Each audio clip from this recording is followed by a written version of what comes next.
J'ai souhaité créer cette vidéo qui est destinée aux mamans qui se trouvent dans une situation où elles doutent beaucoup. Si vous doutez beaucoup de votre allaitement, si vous êtes dans un état dans lequel vous avez tendance à pleurer, à perdre espoir, à vous dire que peut-être que vous vous donnez du mal pour rien et que finalement votre allaitement n'a pas tant d'intérêt que ça pour votre bébé, cette vidéo vous est dédiée car je souhaite vous aider notamment au niveau du moral, à reprendre le moral, à reprendre le dessus sur vos doutes car effectivement dans la plupart des temps, dans la plupart des allaitements, le doute est vraiment très nocif et il peut beaucoup impacter sur votre moral, sur votre état mental et sur votre perception de la réalité. Donc la première chose que je souhaitais vous dire, mesdames, c'est de surtout arrêter de culpabiliser car je suis certaine, mais alors je suis vraiment certaine que vous faites de votre mieux,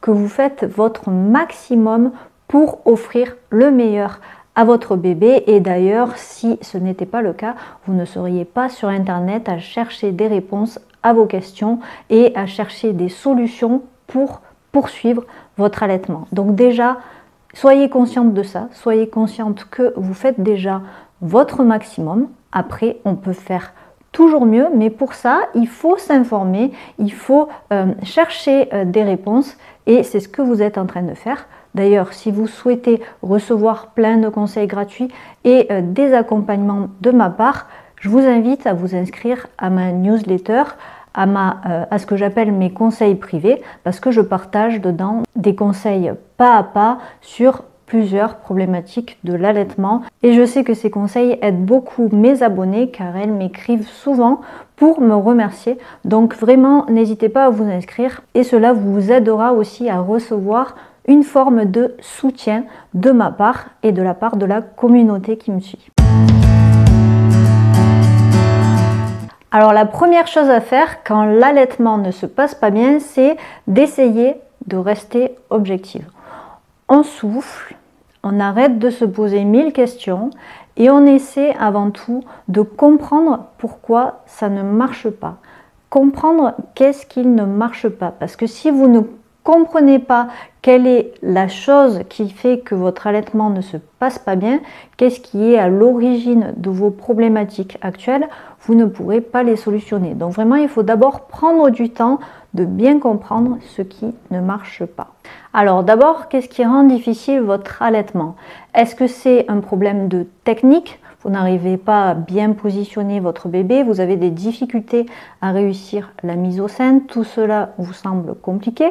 Est-ce que c'est plutôt un problème d'ordre morphologique de votre part, comme par exemple des mamelons plats ou des mamelons ombiliqués par exemple?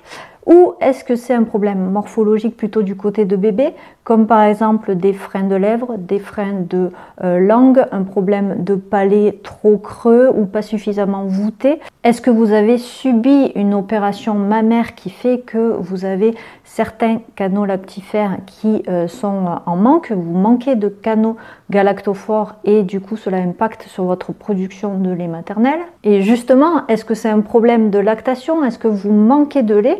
Ou bien vous avez trop de lait?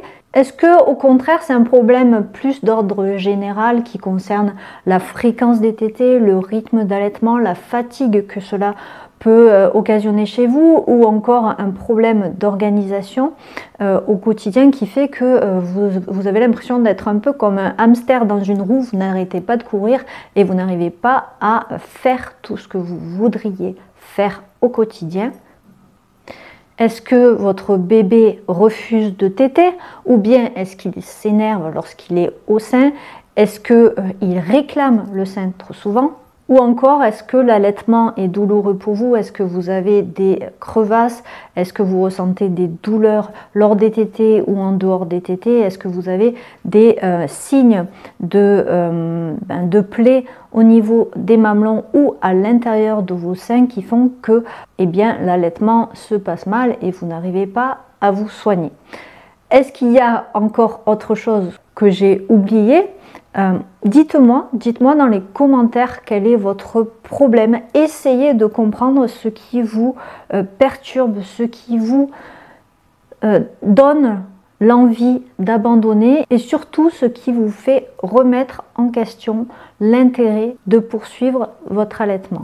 Alors déjà, j'aimerais vous rassurer en vous disant que pour la plupart, la grande majorité des problèmes que je viens de citer, dans la grande majorité des difficultés que je viens de citer, si ce n'est pas toutes, vous trouverez des réponses soit sur mon blog, soit dans mes emails privés, soit sur mes vidéos YouTube ou encore dans mes formations. Donc j'ai vraiment beaucoup travaillé pour aider un maximum de mamans à trouver des solutions à tous leurs problèmes et je pense avoir touché une grande majorité des problèmes, en tout cas les plus récurrents. Donc si jamais vous vous sentez seul, n'hésitez pas soit à communiquer en dessous de la vidéo dans les commentaires, soit à m'écrire un email privé, soit à regarder mon blog, ma chaîne YouTube ou même d'autres chaînes YouTube sur l'allaitement. Je ne suis pas la seule à parler d'allaitement, mais en tout cas ne restez pas démunis, essayez d'agir aujourd'hui en vous disant que c'est possible d'améliorer la situation, car la plupart du temps vous réussissez à solutionner les choses. C'est vrai qu'il y a des jours où on se sent très mal et impuissante, mais ça ne veut rien dire, ça ne veut pas dire que demain tout n'ira pas mieux. Alors concernant mon blog, vous avez en haut à droite du blog une petite loupe dans laquelle vous pouvez insérer un mot-clé qui correspond à votre problématique et vous tapez le mot-clé, vous tapez entrée de manière à trouver les articles qui parlent de ce problème. Par exemple, j'ai créé des articles très denses qui constituent vraiment des guides tellement ils sont détaillés et poussés dans le solutionnement d'un problème, comme par exemple un article très poussé sur le reflux gastro-œsophagien du bébé, sur la mastite, et j'ai fait un article très poussé aussi sur les crevasses et sur le mamelon plat, invaginé ou ombiliqué. Donc ça, vous pourrez trouver des informations très détaillées sur mon blog et même sur plein d'autres sujets. Sur la chaîne YouTube, pour trouver des réponses facilement à vos problèmes, il suffit de taper dans la barre de recherche YouTube le mot-clé amour maternel plus le mot qui correspond à votre problématique. Par exemple, si vous souffrez de crevasses que vous n'arrivez pas à guérir, vous tapez amour maternel plus crevasse ou amour maternel plus crevasse allaitement et vous allez tomber sur plusieurs des vidéos que j'ai créées pour vous aider à solutionner les crevasses. Même chose pour les problèmes de manque de lait, pour les problèmes de REF, réflexe d'éjection forte du lait maternel, ou plein d'autres problématiques de l'allaitement. Il suffit de taper les mots-clés sur YouTube et vous trouverez plein de vidéos dessus. Si vous ressentez le besoin d'être accompagné pas à pas, vous avez également accès à mes programmes dans lesquels je vous guide petit à petit d'un point A à un point B. Par exemple, si vous êtes en allaitement mixte et que vous aimeriez revenir à un allaitement exclusif, j'ai créé un programme dédié à cela qui s'appelle de mixte à exclusif, où je vous donne les actions à mettre en place tous les jours au quotidien selon votre situation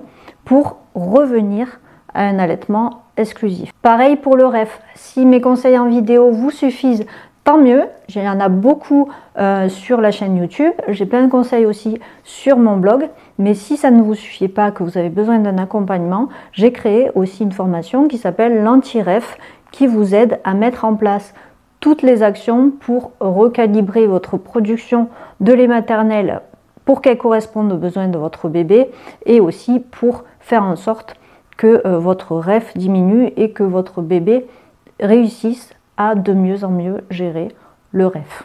Dans tous les cas, le plus important et peut-être le plus difficile, c'est de surtout trouver quel est le problème, quel est l'élément qui ne va pas actuellement.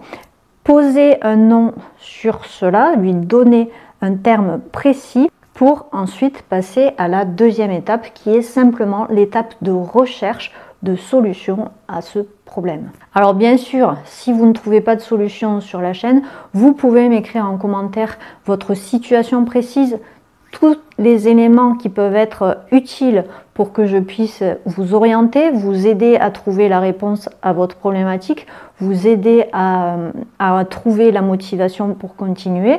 Mais pour ça, il faut vraiment que vous preniez le temps de m'écrire un bon commentaire avec tout ce qui ne va pas, comment c'était avant, l'âge de votre bébé, ce qui est positif, ce qui est négatif. Si vous avez des problématiques, est-ce qu'elles se passent à toutes les tétées ou pas? Est-ce qu'il y a eu un élément déclencheur de la problématique, etc.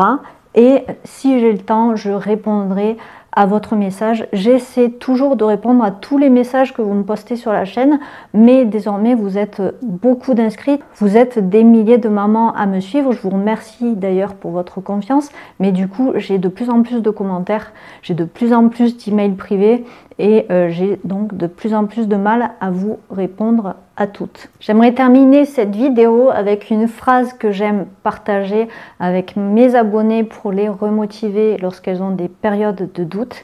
C'est que derrière les nuages, il y a toujours le soleil, quel que soit le temps, quelle que soit la densité des nuages, et cela même si on ne le voit plus. Tout ça pour vous dire que si vous traversez une période difficile où le ciel est tout gris, très chargé et que vous ne voyez pas une seule once de lumière qui puisse vous donner espoir de continuer, malgré cela, le soleil est toujours là et donc il y aura bien un moment où vous le verrez à nouveau. Pour cela, il faut tenir bon, reprendre espoir, reprendre confiance en vous et puis surtout ne pas hésiter à demander de l'aide à vos proches, à quelqu'un de confiance ou à quelqu'un qui est pro-allaitement, ou bien faire appel à la communauté en écrivant des messages juste en dessous de la vidéo. Dans tous les cas, ne restez pas seul et n'hésitez pas à demander du soutien. Bon courage à toutes, salut!